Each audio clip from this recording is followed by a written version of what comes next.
La Revolución de Mayo es el mito de origen de la Argentina. El 25 de mayo de 1810, las autoridades coloniales del Virreinato del Río de la Plata fueron removidas en su capital, Buenos Aires, por un grupo que creó el primer gobierno desvinculado de España. Ese día no terminó la revolución, ese día empezó.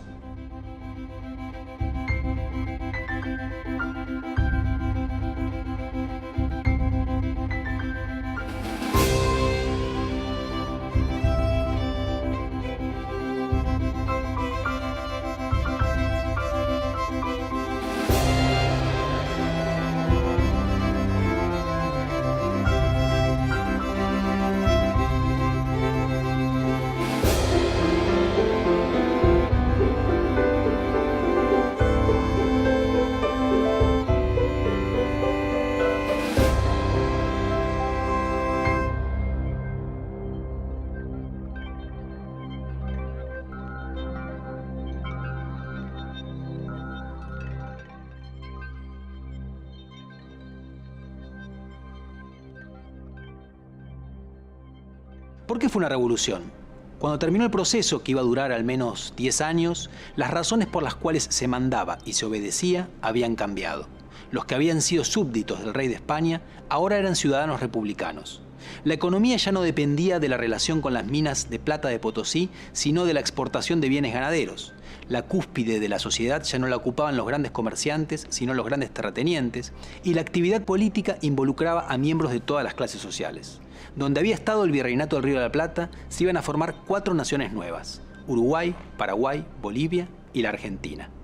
El origen de esos cambios puede rastrearse en el principio de la Revolución, en 1810, cuando se empezó a delinear un proyecto que quería una sociedad más libre e igualitaria y empezó a pensar en la independencia. Ese proyecto fue impulsado por un grupo que estaba formado en torno a la figura de Mariano Moreno. Este programa rastrea los planes de la revolución y en particular el proyecto de su grupo más radical, el de los morenistas.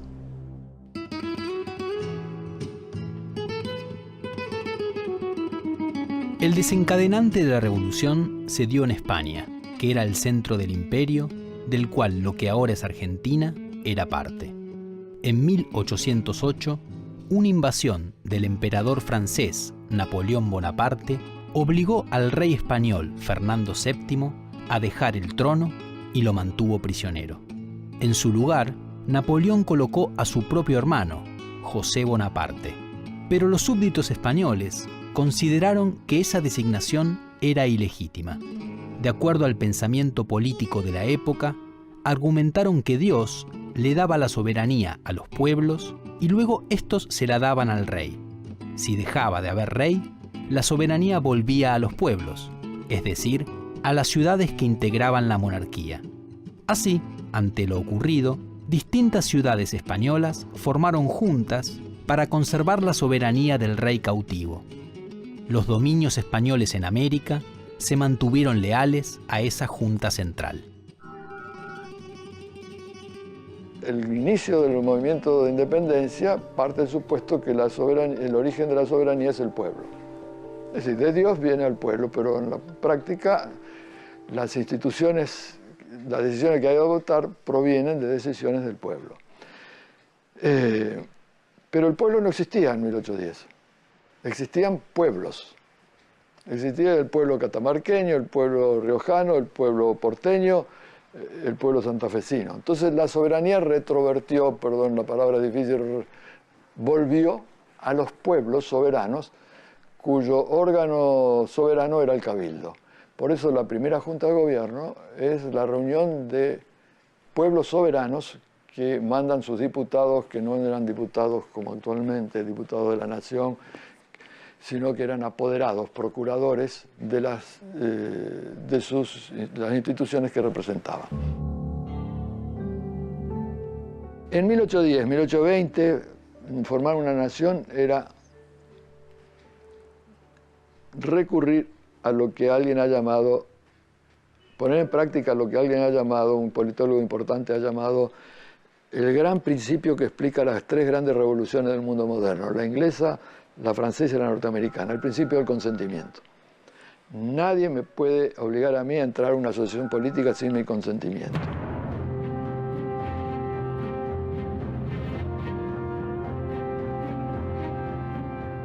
En 1810, los franceses triunfaron militarmente y tomaron toda España. La Junta Central desapareció. Ante este nuevo colapso, en América ocurrió algo similar a lo que había pasado en España. Se sostuvo que la soberanía había vuelto a los pueblos y se formaron juntas de gobierno. Sin ponerse de acuerdo previamente, eso hicieron Caracas, Santiago de Chile, Cartagena, Bogotá y algunas ciudades mexicanas. Fue también lo que ocurrió en Buenos Aires en mayo de 1810. Cuando llegaron a Buenos Aires las noticias de la caída de la Junta Central Española, un grupo empezó a exigir medidas al respecto. En pocos días, logró presionar para que se convocara un cabildo abierto en el cual se decidió por mayoría la destitución del virrey y la formación de una junta de gobierno.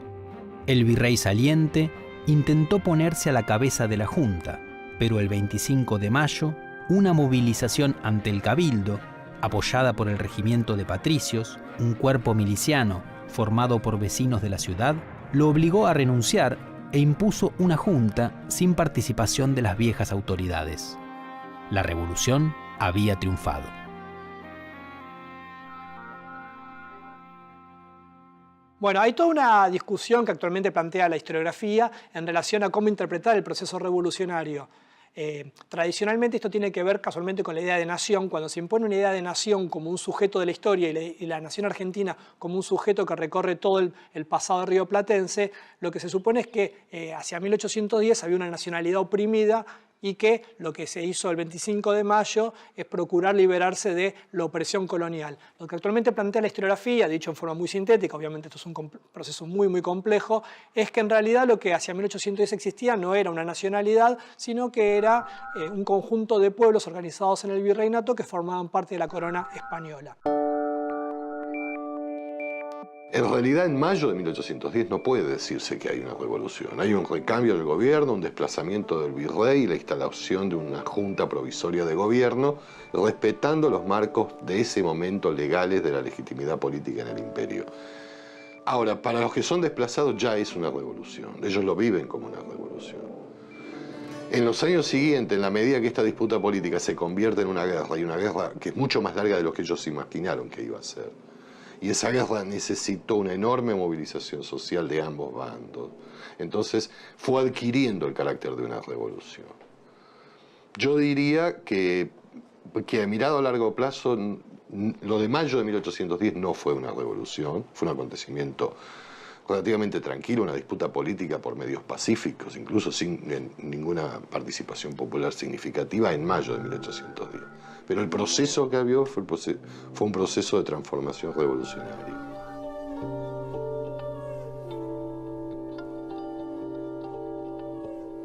Ante la pregunta, la Revolución de Mayo fue efectivamente una revolución, pero no arrasa con las instituciones públicas, con la organización pública. Eso se va a ir despejando a partir de 1820 y tampoco instala, como ninguna revolución lo hizo en ese momento, ninguna, la igualdad civil. Tras el triunfo de la revolución, varios de los problemas que existían en el virreinato del Río de la Plata se hicieron explícitos y se politizaron. En primer lugar, en muchas ciudades los criollos tenían resentimiento hacia los nacidos en España, que en la última parte del siglo XVIII empezaron a ocupar casi todos los cargos administrativos. Había también conflictos sociales. A la alta explotación de los indígenas y los esclavos africanos se sumaba el hecho de que todos los que no eran de piel blanca estaban legalmente obligados a tener una posición social inferior. Otras tensiones eran de índole económica. Inglaterra, que vivía un gran crecimiento, presionaba para conseguir comercio libre, que estaba prohibido, con las colonias españolas. Esto era también deseado por algunos americanos. En Buenos Aires, por ejemplo, los hacendados lo querían. Algunos americanos sugerían que América podía independizarse, como habían hecho las colonias inglesas de América del Norte, pero eran muy pocos. Los revolucionarios rioplatenses iniciaron su acción como respuesta a lo ocurrido en España. removieron a las autoridades coloniales y nombraron unas propias. Los primeros enemigos de la revolución fueron entonces esas viejas autoridades, a quienes llamaban los mandones, y todos los que en el virreinato no aceptaron a la nueva junta. Al poco tiempo, el enemigo se fue redefiniendo. Como la mayoría de los nacidos en España estuvo en contra de la revolución y los criollos estaban mayoritariamente a favor, el conflicto pasó de ser un levantamiento contra las autoridades coloniales a convertirse en una lucha entre americanos y españoles. El primer proyecto de los revolucionarios fue el autogobierno, en principio dentro de la monarquía y hasta que retornara el rey prisionero. Esa posición inicial iría dando paso rápidamente a un proyecto más ambicioso, de cambio político y social, que estuvo inicialmente ligado a la figura descollante de la Junta, el secretario Mariano Moreno. Quiero más una libertad peligrosa que una servidumbre tranquila.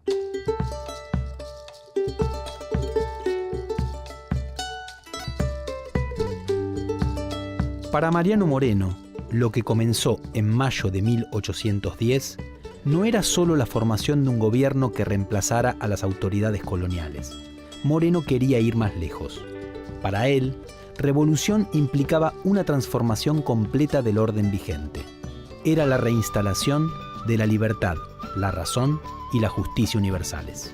Moreno creó el periódico La Gaceta, órgano de difusión de la revolución, y allí sostuvo que pese al amor que los americanos tenían por su monarca preso, había que pensar que en realidad el rey de España no era legítimamente rey, porque los americanos no acordaron con él que fuera su soberano, sino que se impuso por conquista. En esa crítica del dominio colonial estaba el germen de la idea de independencia.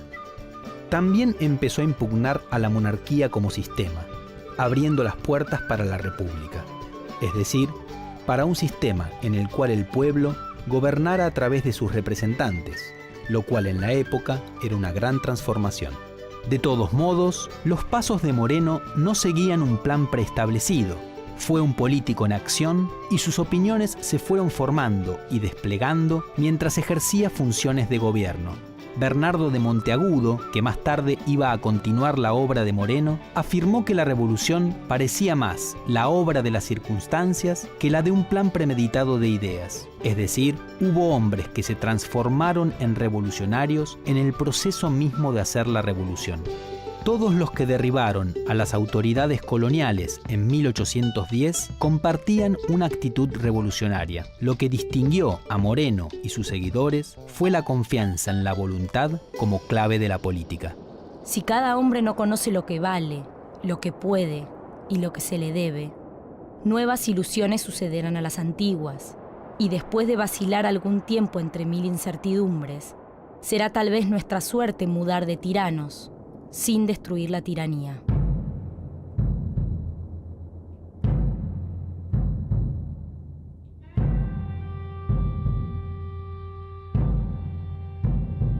Los morenistas pretendieron constituir una nación en lugar de una colonia.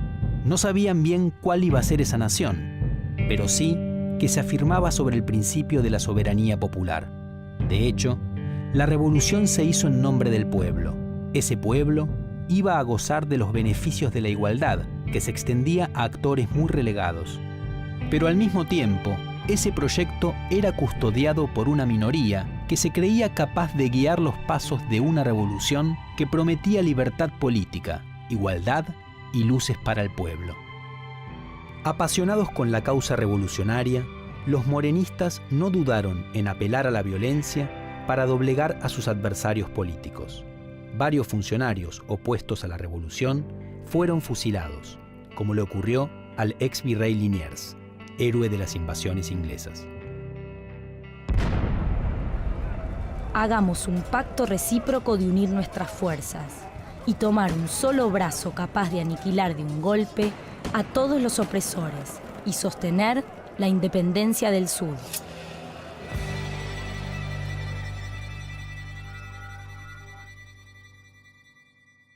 Moreno y Saavedra se van a enfrentar por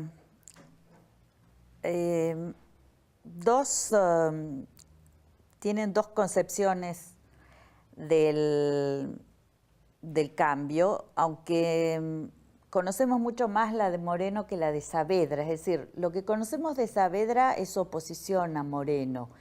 Saavedra, si tanto Saavedra como Moreno, los dos participaron en la formación de la Junta y fue fundamental la participación de Saavedra en la determinación de destituir al virrey y constituir un gobierno propio. Por lo tanto, digamos, Moreno y Saavedra coinciden en la creación de la primera Junta y también en el envío de las expediciones para colaborar con los pueblos en la elección de diputados y en avanzar y consolidar la revolución. Donde creo que empiezan a disentir es en el ritmo que tenía que tomar eso. Decididamente, es decir, Moreno que quería enviar las expediciones auxiliadoras para garantizar que los diputados prontamente lleguen a Buenos Aires y se reúne un Congreso Constituyente. Y no estaba de acuerdo con que los diputados se incorporen en la Junta, porque si los diputados se incorporaban a la Junta constituyendo la Junta Grande, se aplazaba o retrasaba la convocatoria de un Congreso. Por lo tanto, si se aplazaba la convocatoria de un Congreso, no había ámbito para decidir la declaración de una independencia, ni tampoco para reformar al antiguo régimen, al gobierno. Saavedra, por el contrario, consideraba de que los morenistas habían ido demasiado lejos y que la oposición, que no convenía acentuar la oposición entre españoles europeos y españoles americanos, que había que ser más cauto, avanzar más lentamente.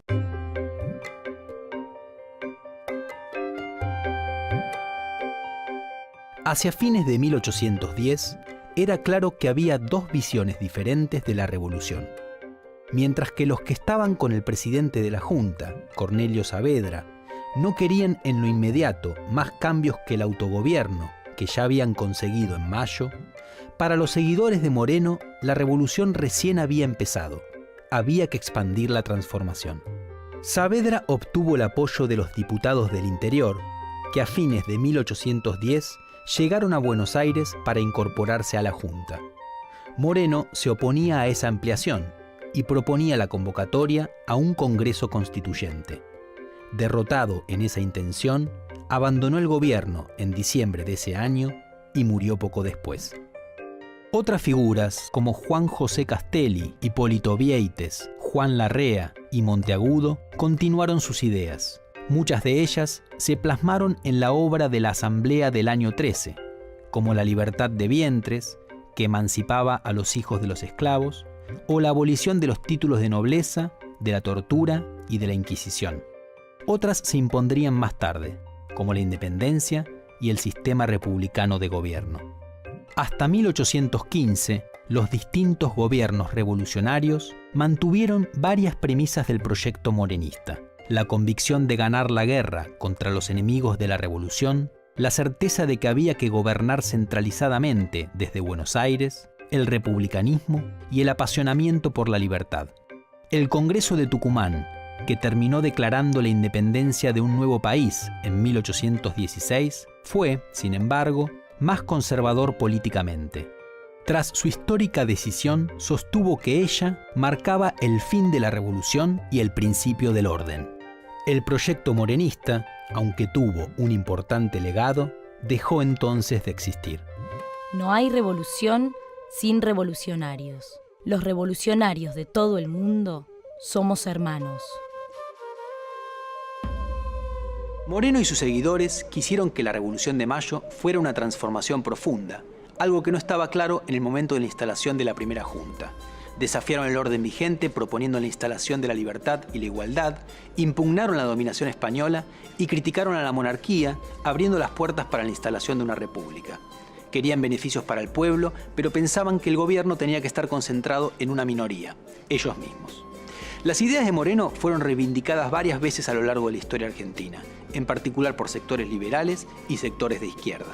En cambio, los nacionalistas del siglo XX lo criticaron fuertemente por decir que no entendía la realidad de su época, como sí habría hecho, para ellos, el presidente de la Junta, Cornelio Saavedra. Una idea morenista que siguió siendo muy fuerte es la de vanguardia, por la cual una revolución necesitaría de un grupo de hombres decididos y confiados en que ellos portan las claves de la historia que viene. Esta idea sería muy fuerte, por ejemplo, entre los revolucionarios argentinos de la década del 70. Si hoy pensamos en el legado morenista, lo primero que nos viene a la mente es la idea de independencia y de república. La de igualdad, por el contrario, fue la más fallida y de hecho sigue siendo una de las más grandes asignaturas del país que la revolución contribuyó a crear.